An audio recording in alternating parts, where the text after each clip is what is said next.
Hey everybody, Dave Laird here with DCS. Just wanted to talk to you a little bit about grip. Okay, so we talked about stance in the previous video. Now we want to talk a little bit about grip. Grip is especially important to the firearm that you're choosing.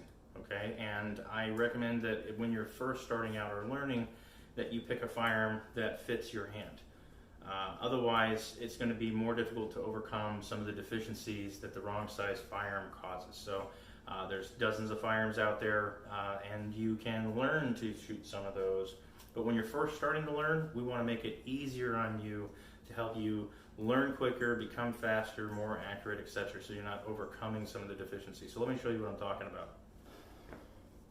So here's my Glock 19, and you can tell that this one fits my hand really nicely. And what I'm looking for proper fit is that my hand comes all the way down the back strike, that my palm is all the way down the back side of the gun, that the slide lines up with my arm, because you'll often hear people say weak grip or limp wristing, and what they're really talking about is that we're not supporting the function of the slide properly.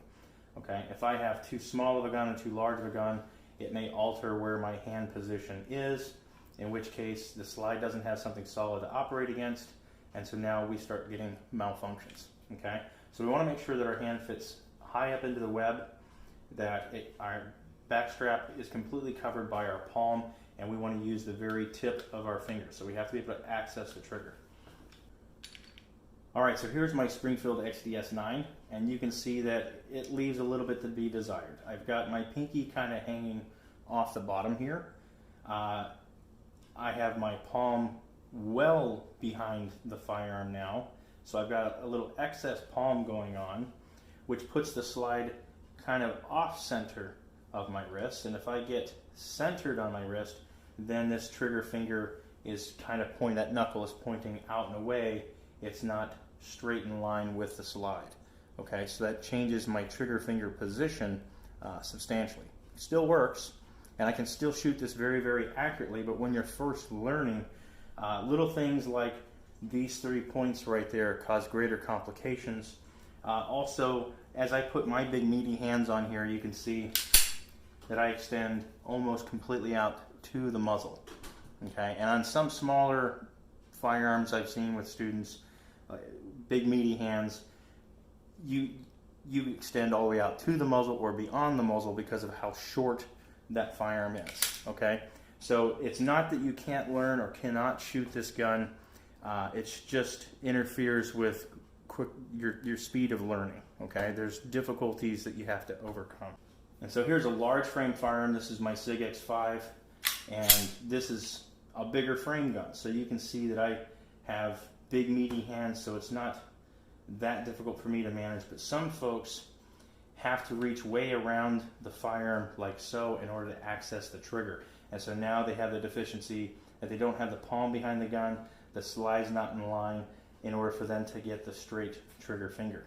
Okay, so you want to make sure that you can look at those 3 points, where your palm is located, where your trigger finger is located, and that it fits comfortably in your hand. Now obviously the other problem with large frame guns is this is probably not something you would conceal carry.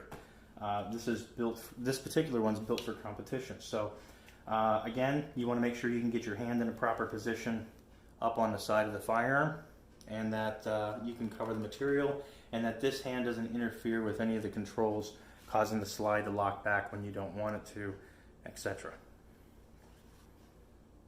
Alright, so now we're back to my Glock 19, and this is the firearm that fits my hand the best. This is my all-the-time, everyday carry, and we're going to talk a little bit more about grip. So we already know about the palm, we know about our trigger finger, how our hand wraps around. I've got right into the fingertip. So what we're looking for with that trigger finger is that we're basically splitting the fingernail in half. So a lot of folks talk about the tip of the finger or inside the crease of the finger, and you notice that pulls our trigger in one direction. If I'm on the tip of my finger, then it typically pushes the trigger in the other direction. That's going to affect our shot angle.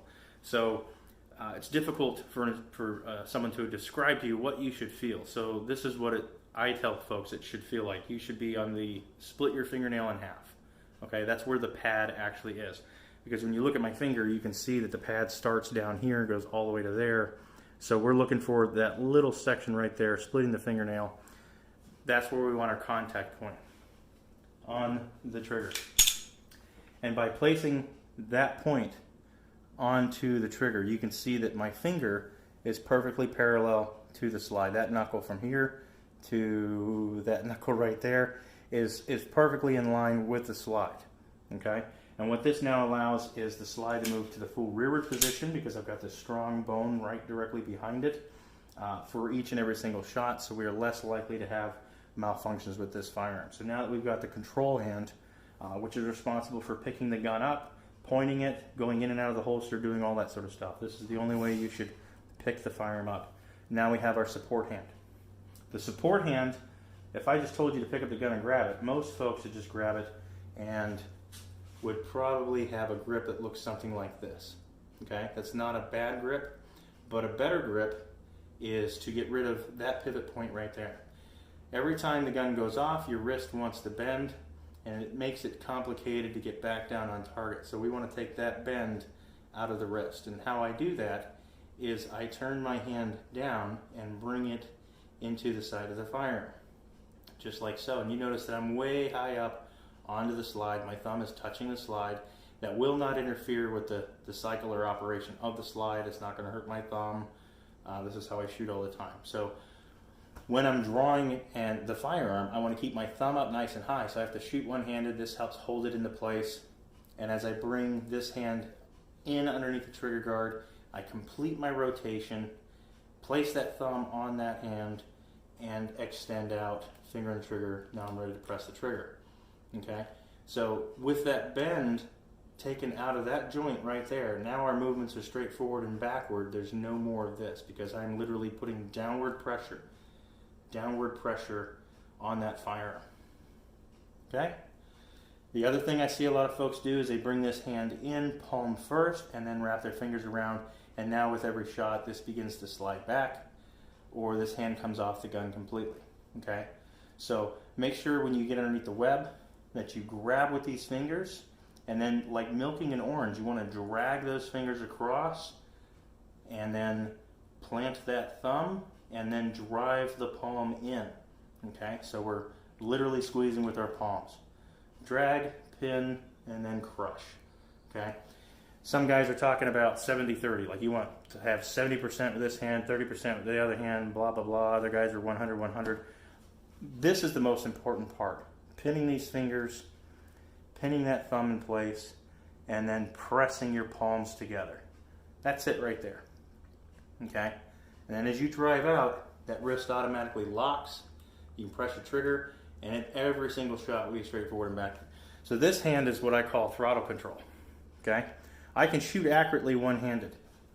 Okay?